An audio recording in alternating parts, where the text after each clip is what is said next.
6 മാസം മുമ്പ് ഒരു കുടുംബത്തിന്റെ ചെലവ് ഇപ്പോഴത്തെ ചെലവും കൂടി നോക്കിയാൽ ഞാൻ പറയും ഒരു ഇടത്തരം കുടുംബത്തിൽ 10,000 രൂപയുടെ വർധനമാണ് ചെലവിൽ ഉണ്ടായിരിക്കുന്നത്. നിങ്ങളുടെ ആരുടെയെങ്കിലും വരുമാനത്തിൽ വർധനമുണ്ടായോ? ഈ വർഷമാണ് കേരളത്തിൽ ധനകാര്യ സ്ഥാപനങ്ങൾ ഏറ്റവും കൂടുതൽ റിക്കവറി നടത്തിയത്. കിടപ്പാടങ്ങൾ ജപ്തി ചെയ്യുകയാണ്, കൃഷിയിടങ്ങൾ ജപ്തി ചെയ്യുകയാണ്, ലക്ഷക്കണക്കിന് നോട്ടീസുകളാണ് റിക്കവറി നോട്ടീസുകൾ പ്രവഹിക്കുന്നത്. ആളുകൾ വലിയ പ്രയാസത്തിലും പ്രതിസന്ധിയിലും നിൽക്കുന്ന ഒരു കാലമാണ്. ലൈഫ് മിഷൻ പദ്ധതി 9 ലക്ഷം പേര് അപേക്ഷ കൊടുത്തിട്ട് കാത്തു നിൽക്കുകയാണ് ലൈഫ് മിഷൻ. ഈ വർഷം കൊടുത്തത് 717 കോടി കൊടുത്തെന്ന് വെച്ചാൽ കടലാസിൽ. ആ 717 കോടി രൂപയിൽ അനുവദിച്ചത് 18 കോടി. 1-ാം ഗഡുവില്ല, 2-ാം ഗഡുവില്ല, 3-ാം ഗഡുവില്ല. പഞ്ചായത്ത് മെമ്പർമാർക്ക് അറിയാം, വിഒമാര് പഞ്ചായത്തിന്റെ പുറത്തേക്ക് നോക്കിയിരിക്കുകയാണ്. 2-ാം ഗഡുവും 3-ാം ഗഡുവും ചോദിച്ച ആളുകൾ വരുമ്പോ ഇവര് പുറകിലത്തെ ഡോറിൽ കൂടി ഇറങ്ങി പോവാണ്. പഞ്ചായത്ത് മെമ്പർമാരെ ആളുകൾ തടുത്തു നിർത്തി ചോദിക്കുകയാണ്, എവിടെയാ 2-ാം ഗഡു, 3-ാം ഗഡു? തറ കെട്ടിയിട്ട് ഭിത്തി കെട്ടാൻ വേറെ പണം, ഭിത്തി കെട്ടിയിട്ട് 3-ാം ഗഡു വേണം, മറ്റേ വാർക്കാൻ വേണ്ടിയിട്ട് പണമില്ല കൊടുക്കാൻ. ആദ്യമായി സംസ്ഥാനത്തിന്റെ ചരിത്രത്തിൽ ഒരു ക്ഷേമനിധി ബോർഡ് കൂട്ടുകയാണ്. കെട്ടിട നിർമ്മാണ തൊഴിലാളി ക്ഷേമനിധി ബോർഡ് കൂട്ടുകയാണ്. സർക്കാർ ജീവനക്കാർക്ക് കുടിശ്ശിക, ഏത് കുടിശ്ശികയായി? 21% കുടിശ്ശിക. കേരളത്തിൽ ഒരു സർക്കാരും ഇത്രയും കുടിശ്ശിക വരുത്തിയിട്ടില്ല. പെൻഷൻ പരിഷ്കരണ കുടിശ്ശിക കിട്ടാതെ 1 ലക്ഷം പെൻഷൻകാരും മരിച്ചു. ജീവനക്കാർക്കും പെൻഷൻകാർക്കും കൂടി കൊടുക്കാനുള്ള തുക 40,000 കോടി.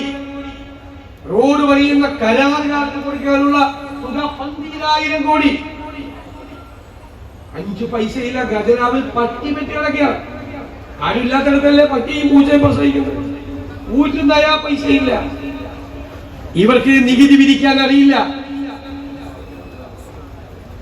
സ്ത്രീകൾക്ക് അറിയാലോ, ഒരു 25 കൊല്ലം മുമ്പ് സ്വർണത്തിന്റെ വില എത്രയായിരുന്നു? 1 ഗ്രാമിന് 500 രൂപ, 4,000 രൂപ ഒരു പവന്.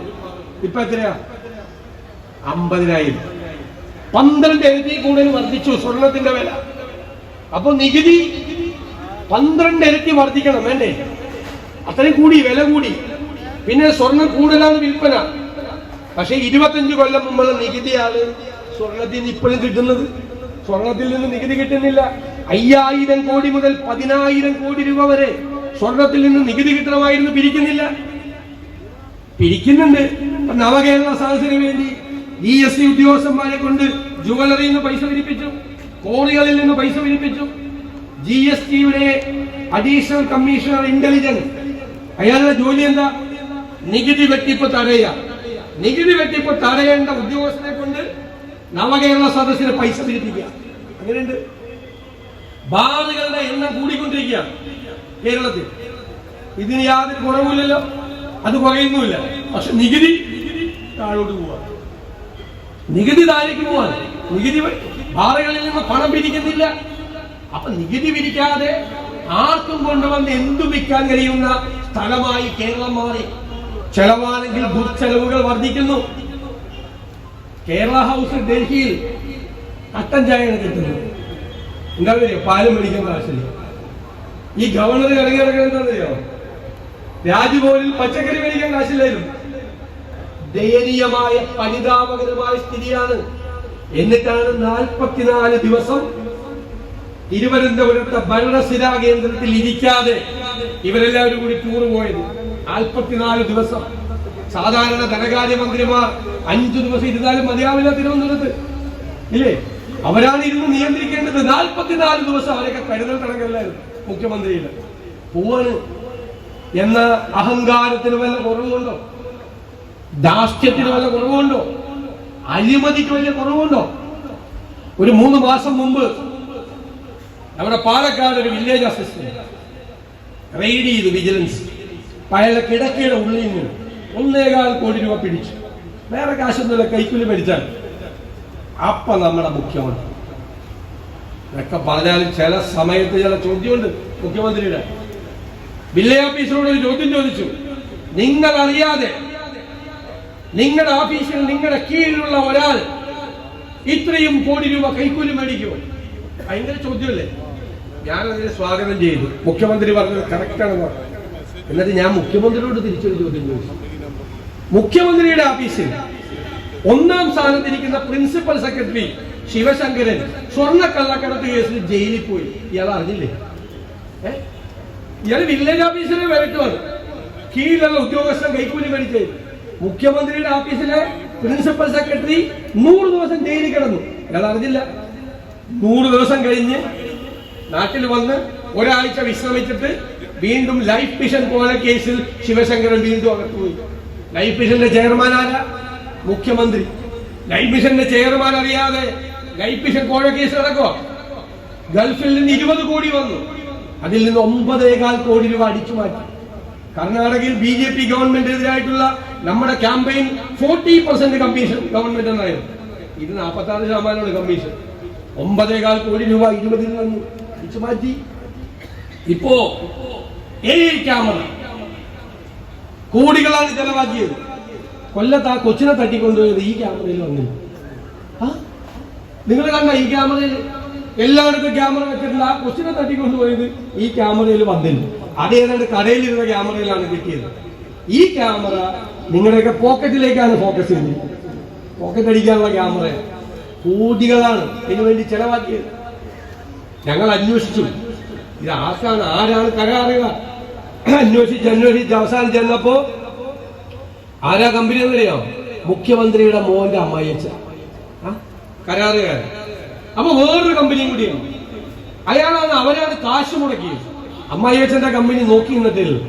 അപ്പൊ ഞാനൊരു ക്ലോസ് കണ്ട് ഒരു വകുപ്പ് എന്താണ് കരാറിൽ കാശ് മുടക്കിയ കമ്പനിക്ക് ലാഭത്തിന്റെ 40%, കാശ് മുടക്കാതെ നോക്കി നിന്ന അമ്മായിയച്ഛന്റെ കമ്പനിക്ക് ലാഭത്തിന്റെ 60%.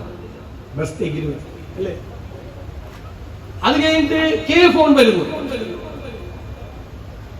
എല്ലാവരുടെയും വീട്ടിൽ ഫ്രീ ഇന്റർനെറ്റ് കിട്ടൂല. 1500 കോടിയാണ് ചെലവാക്കിയത്. അത് നോക്കിയപ്പോഴും അവസാനത്തെ കമ്പനി ആരുടെ കമ്പനിയാ? അമ്മായിയച്ഛന്റെ കമ്പനി.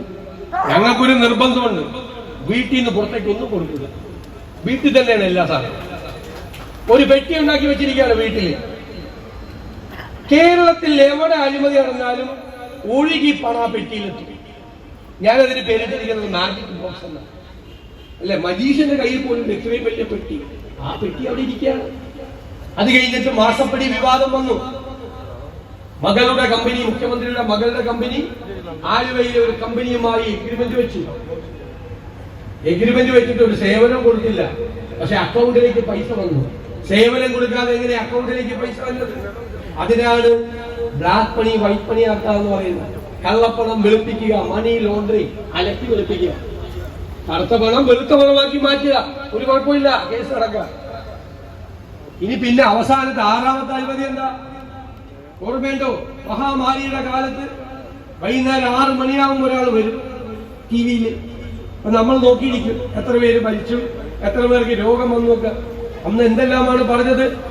വീട്ടമ്മമാരോട് നിങ്ങൾ ഒരു കറി മാത്രമേ വെക്കാൻ പാടുള്ളൂ, കൂടുതൽ കറി വെക്കരുത്. പശുവിന് പുല്ല് കൊടുക്കാൻ മറക്കരുത്. അലഞ്ഞു തിരിയുന്ന നായകൾക്ക് ഭക്ഷണം കൊടുക്കണം. പറന്നു പോകുന്ന പക്ഷികളെ കൈകൊട്ടി തിരിച്ചു വിളിച്ചു പാലും പഴവും കൊടുക്കണം. എനിക്ക് ഒരു ദിവസം കണ്ടിട്ട് സങ്കടമായി. എന്താ ഈ മനുഷ്യൻ പറയുന്നത്? മനുഷ്യരോട് മാത്രമാണോ ദയാവായ്പ്? ജീവജാലങ്ങളോട് മുഴുവൻ ദയാവായ്പ്. പിന്നെ 2 മാസം കഴിഞ്ഞപ്പോഴാണ് മനസ്സിലായത് അതിന്റെ പുറകിൽ കൊള്ളയായിരുന്നു. മഹാമാരിയുടെ കാലത്ത് മെഡിക്കൽ സർവീസസ് കോർപ്പറേഷൻ വഴി 1032 കോടി രൂപയുടെ അഴിമതി. PP കിറ്റ് ഓർമ്മയുണ്ടോ? PP കിറ്റ് 450 രൂപയ്ക്ക് തിരുവനന്തപുരത്ത് കിട്ടുന്ന PP കിറ്റ് 300% വില വർധനവിൽ 1550 രൂപയ്ക്ക് 10,000 മേടിച്ചു. 7 രൂപയുടെ ഗ്ലൗസ് കോടിക്കണക്കിന്. എത്രയ്ക്കാ മേടിച്ചത്? 14 രൂപയ്ക്ക്. ഇരട്ടി പൈസ. ഓക്സിമീറ്റർ, തെർമോമീറ്റർ, ഫ്രിഡ്ജ് മുഴുവൻ വാങ്ങിച്ചു. നമ്മൾ ലോകായുക്തയിൽ കേസ് കൊടുത്തു.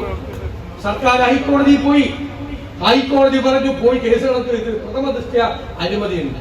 അന്നത്തെ ആരോഗ്യമന്ത്രി ശൈല ടീച്ചർ കേസിൽ പ്രതിയ. അവരോട് മാധ്യമപ്രവർത്തകർ ചോദിച്ചപ്പോൾ അവരൊറ്റ വാചകം, എന്താ മുഖ്യമന്ത്രി അറിയാതെ ഞാൻ ഒന്നും ചെയ്യും. കാര്യം മനസ്സിലായില്ല? ഇത് ഇപ്പൊ അവസാനം വന്നിരിക്കുന്ന റിപ്പോർട്ട് കണ്ടാൽ നിങ്ങൾ ഞെട്ടും. Controller and auditor general report, മഹാമാരിയുടെ കാലത്ത് കാലാവധി കഴിഞ്ഞ മരുന്നുകൾ ആശുപത്രികളിലൂടെ വിതരണങ്ങൾ, കാലാവധി കഴിഞ്ഞ മരുന്ന് കമ്പനികൾ കത്തിച്ചു കളയണമെന്നാണ്. അപ്പോഴാണ് ഇവർക്ക് ഓർഡർ കൊടുക്കുന്നത്. ഓർഡർ കൊടുക്കുമ്പോൾ ഇവരുമായിട്ട് ധാരണയാവും. കമ്പനി ഒരു കമ്പനിക്ക് 100 കോടി രൂപയുടെ ഓർഡർ കിട്ടിയെന്ന് വിചാരിക്കുക. അപ്പൊ കമ്പനി പറയും, ഞങ്ങൾ ഈ മരുന്ന് അങ്ങോട്ട് തരാം, ഞങ്ങൾക്ക് ഒരു 20 കോടി കിട്ടിയാൽ മതി. കാരണം കത്തിക്കാൻ പറ്റുന്ന മരുന്നല്ല ഇത്. 20 കോടി കിട്ടിയാൽ ഫ്രീ, ബാക്കി 80 കോടി മറ്റേ പെട്ടിയിൽ ഇട്ട് തരാം. ഏത് പെട്ടിയിൽ? ഞാൻ പറഞ്ഞ പെട്ടിയിൽ ഇട്ട് തരാം. 100 കോടി രൂപയുടേതല്ല, 100 കണക്കിന് കോടി രൂപയുടെ അഴിമതിയാണ് നടന്നത്. കാലാവധി കഴിഞ്ഞ മരുന്ന് കഴിച്ചാൽ എന്താ പ്രശ്നം അറിയോ? എന്താ, പെട്ടെന്ന് പാസ്പോർട്ട് കിഡ്നിയിൽ ലിവറും ഹാർട്ടും ഒക്കെ അടിച്ചു പോവും. നിങ്ങൾ അറിയണം, മഹാമാരിയുടെ കാലത്ത് ആശുപത്രികളിലൂടെ കോടിക്കണക്കിന് മരുന്നുകൾ ഈ കാലാവധി കഴിഞ്ഞ മരുന്നാണ് നമ്മൾ നമ്മുടെ കുടുംബാംഗങ്ങൾക്കും കുഞ്ഞുങ്ങൾക്കും വാങ്ങിച്ചു കൊടുത്തത്.